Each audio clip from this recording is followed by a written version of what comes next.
I'm as mad as hell and I'm not going to take it anymore. Those words written by the Oscar-winning screenwriter Patty Chayefsky and spoken by Oscar-winning actor Peter Finch were uttered over 4 decades ago in the classic film Network. Yet they may ring truer now, and not just for a newscaster named Howard Beale, but for the majority of Americans. And if you look around the world, many people will agree we are not alone in those sentiments. I'm Barry Kibrick, and as prescient as those words are, there is also scientific, psychological, sociological, and historical evidence that we've never lived in a better time. So why the disconnect? Now that's something we must explore. Between the Lines with Barry Kibrick is made possible in part by Patreon.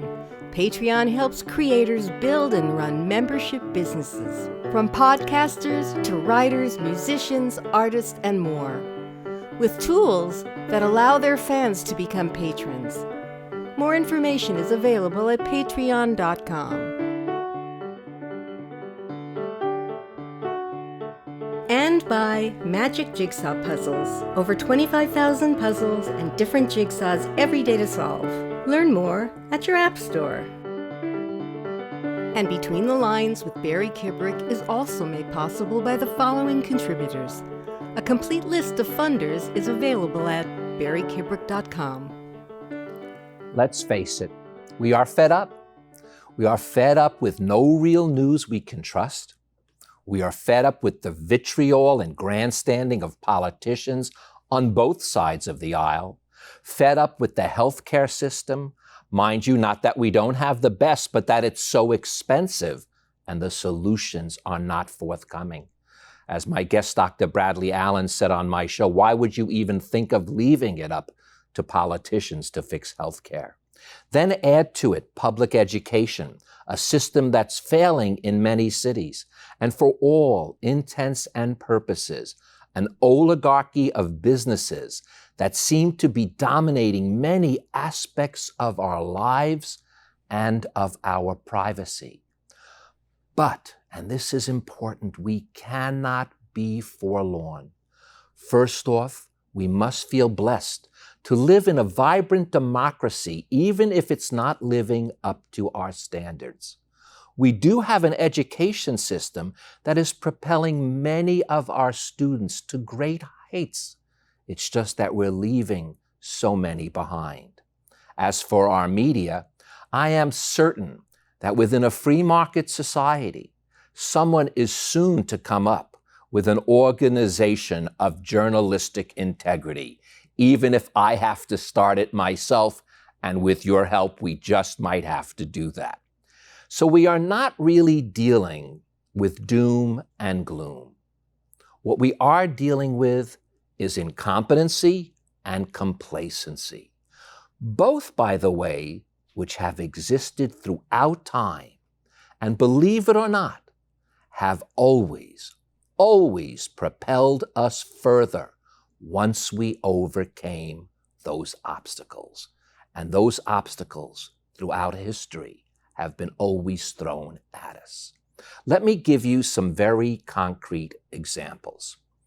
Out of the Dark Ages sprang forth the Renaissance. Then during the Renaissance, we had a dark period known as the Spanish Inquisition, but that led to the Age of Discovery. The Age of Discovery also had its dark moments, but that led to the Age of Enlightenment. The Enlightenment directly led to our revolution and the beginning of freedom for a large majority of people. Our revolution, however, did not abolish slavery, and that led to our Civil War. Out of one of the most dire moments in our nation's history, we also began to lead the new Industrial Revolution, and Europe had another period of enlightenment that gave us Freud and Einstein.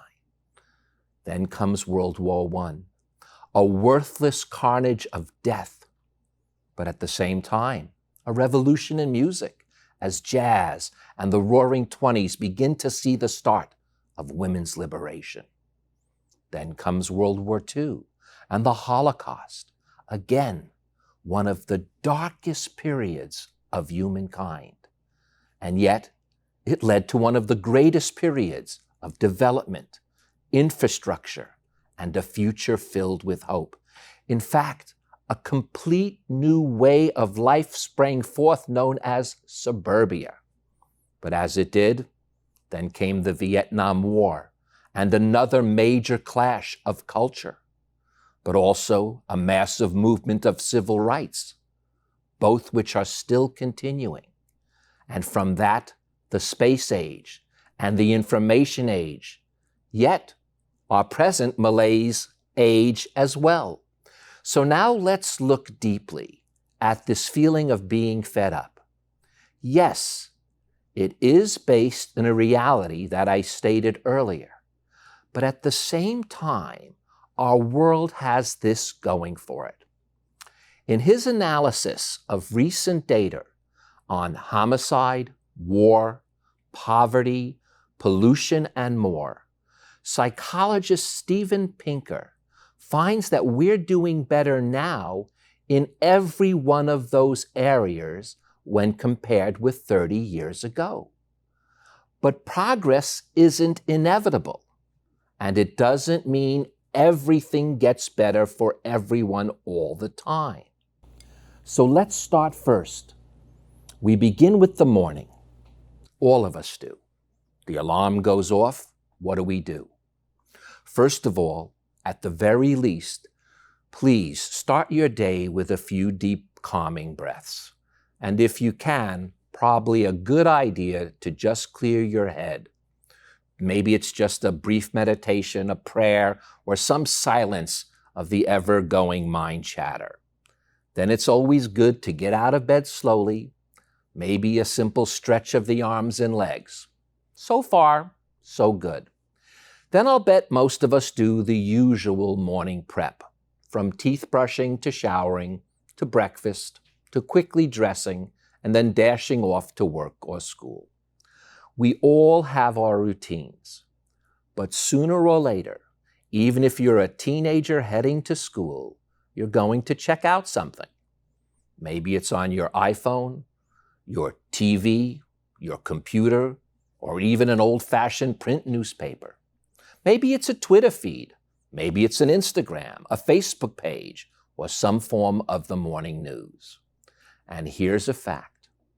Whichever form of media you opt for, you are going to get depressed, because it will either be filled with useless information, some type of celebrity gossip, some idle, uneventful chit-chat, or worse yet, the news. The news. Designed on purpose to fill you with fear, dread, shock, but never awe. Now, wouldn't that be something? Imagine starting your day with news that fills you with awe, a gratefulness for being alive, for starting the day with a sense of grace and ease. Unfortunately, that's not going to happen now, but maybe if we decide to take action, it might happen sometime in the future. But for now, though, you'll have to find that awe and inspiration via your own doing. Still good, but much effort is required.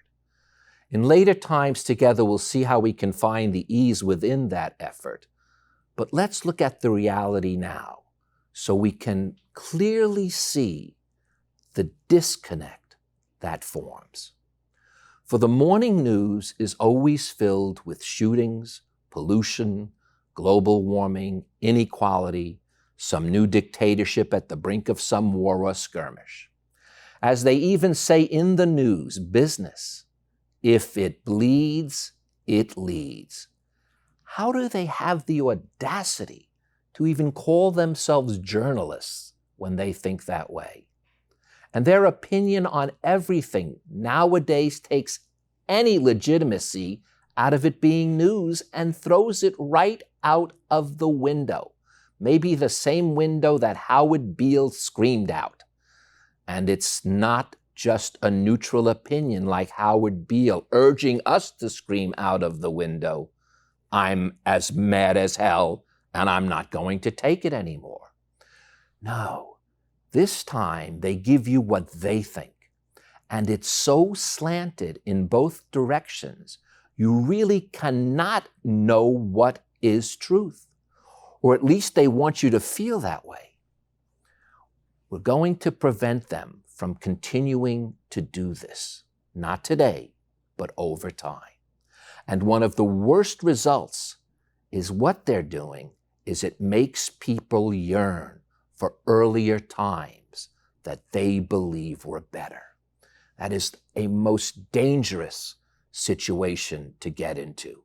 And besides that, nothing could be further from the truth. For the truth is, we are living in the best of times, but the disconnect with the truth is greater than ever. And it's not just the fake news or the slanted news or media that spews this information. It's all the information that we are not aware of, the true news that makes our lives better, not worse. And it's in regard to, as I mentioned earlier, every single institution. Therefore, common sense tells us that this is no way to understand the human condition or how we should feel about it. So let's go back to some of the most recent statistics I mentioned that psychologist Steven Pinker brings to our attention. He compares the most recent data on the present with the same measured data 30 years ago. 30 years ago, and let's put up this chart, the homicide rate was 8.5 per 100,000. The poverty rate was 12%, and we emitted 35 million tons of particulate matter and 20 million tons of sulfur dioxide. Now, last year, Americans killed each other at a rate of 5.3 per 100,000. Now, again, 5 to 100,000 is still 5.3 too many, but it's a decrease. And the poverty, the same thing. It went down to 7%. Again, we should have 0%, but it still is better than it was 30 years ago. And as far as pollution emitted, 21 million tons of particulate matter and 4 million tons of sulfur dioxide. Also, 30 years ago, there were 23 wars, 85 autocracies, 37% of the world population was in extreme poverty, and we had more than 60,000 nuclear weapons. Last year, the world had 12 ongoing wars, 60 autocracies, 10% of the world population that lived in extreme poverty, and less than 10,000 nuclear weapons. Now, again, do we have a lot more that we can do to get better? Of course, but we are not even aware of this difference. In one of his TED Talks, Dr. Pinker made actually this comment that was humorous, but filled with deep insight. He said, "Might we even invoke the admittedly old-fashioned notion of progress? To do so is to court a certain amount of derision, because I have found that intellectuals hate progress." And Steven Pinker is one of the great intellectuals of our time. So if he says that, I happen to believe it. And he continues with these words, "But all of this is irrelevant because the question of whether progress has taken place is not a matter of faith or having an optimistic temperament or even seeing the glass as half full. It is, according to Pinker and his established colleagues, a testable hypothesis. For all their differences, people largely agree on what goes into human well-being: life, health, sustenance, prosperity, peace, freedom, safety, knowledge, leisure, and happiness. All of these things can be measured. If they have improved over time, it is progress. Again, some facts that will help emphasize the disconnect about how we feel versus what is real. Over the last century, we've become 96% less likely to be killed in a car crash, 88% less likely to be hit on a sidewalk by a car, 99% less likely to die in a plane crash, 95% less likely to be killed on the job, and 89% less likely to be even killed by an act of God, meaning a lightning bolt, a storm, you name it. That's how much we've improved. And it's obviously not due to a lack of intellect. Today, more than 90% of the world's population under the age of 25 can read and write. That statistic never even approached 50% until recent times. But it's what they read, see, and hear is where the problem lays. A tabulation of positive and negative emotion words in news stories has shown during the decades in which humanity has gotten healthier, wealthier, wiser, safer, and happier. During that time, the New York Times has become increasingly morose, and the world's broadcasts, too, have gotten steadily glummer and glummer and glummer. And unfortunately, news is about the negative things that rarely happen and not the positive things that happen on a daily basis. It's not fake news that's the problem.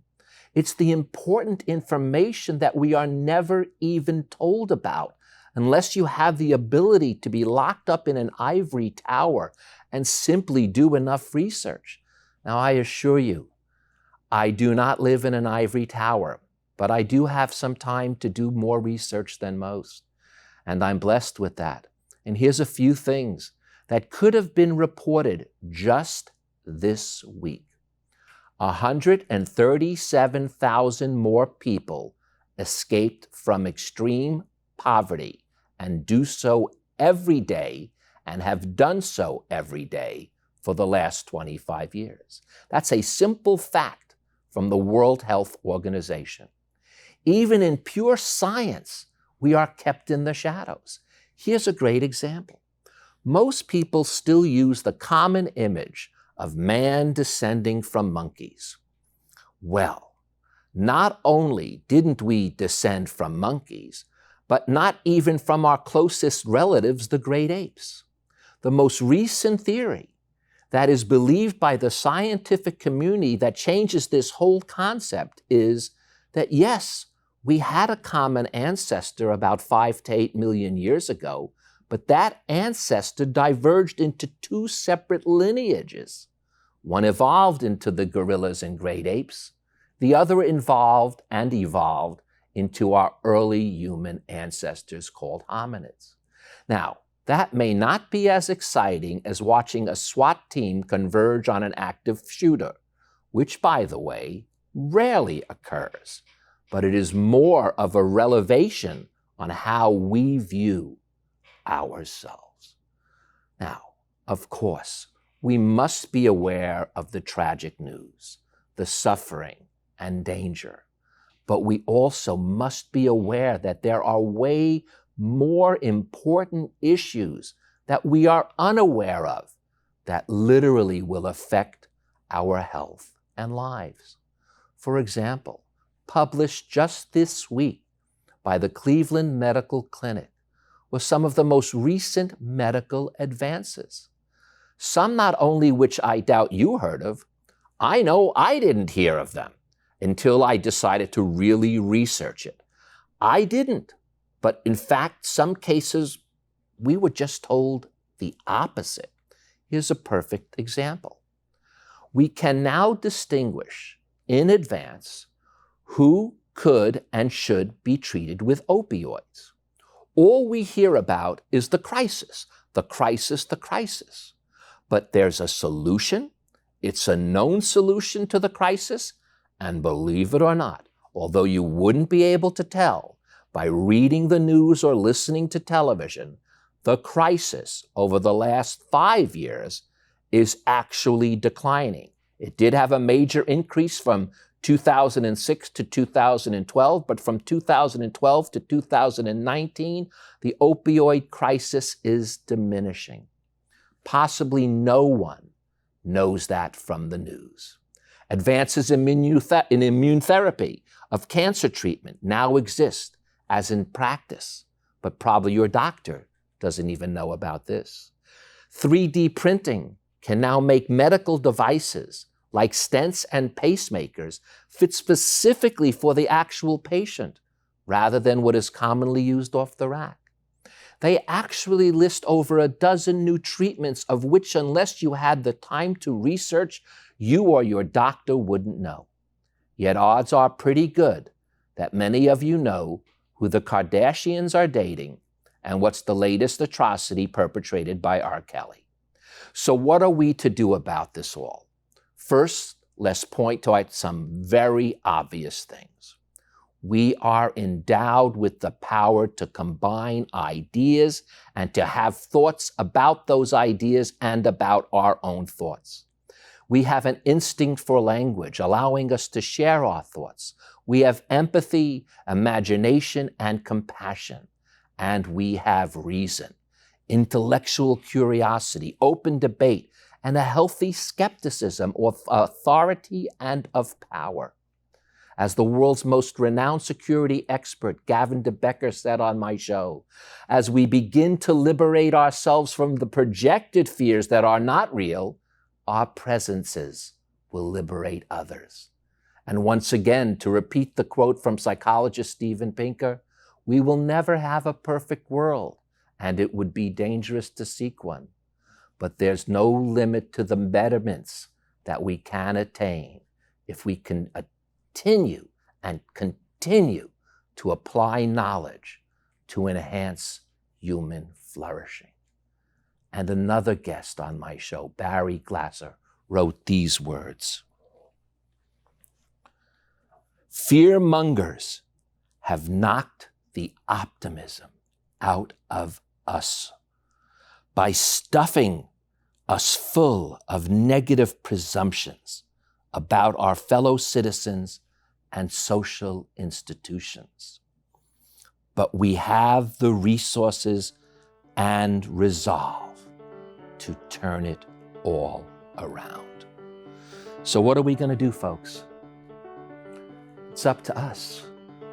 Are we going to continue to take upon ourselves, be mad as hell? Maybe we should a little bit, but not mad as hell about the things that are going on as much as the things we're not being made aware of. And guess what?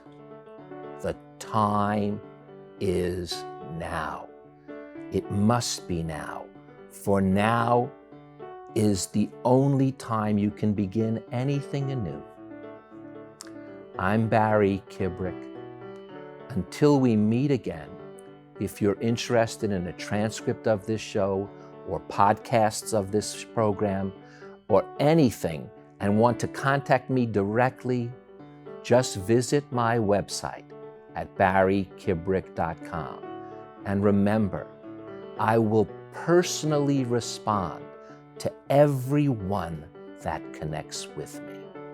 So until then, stay a little mad as hell, but realize the future, and even the present, when we view it through the lens of reality, is a glowing testament to our human progress.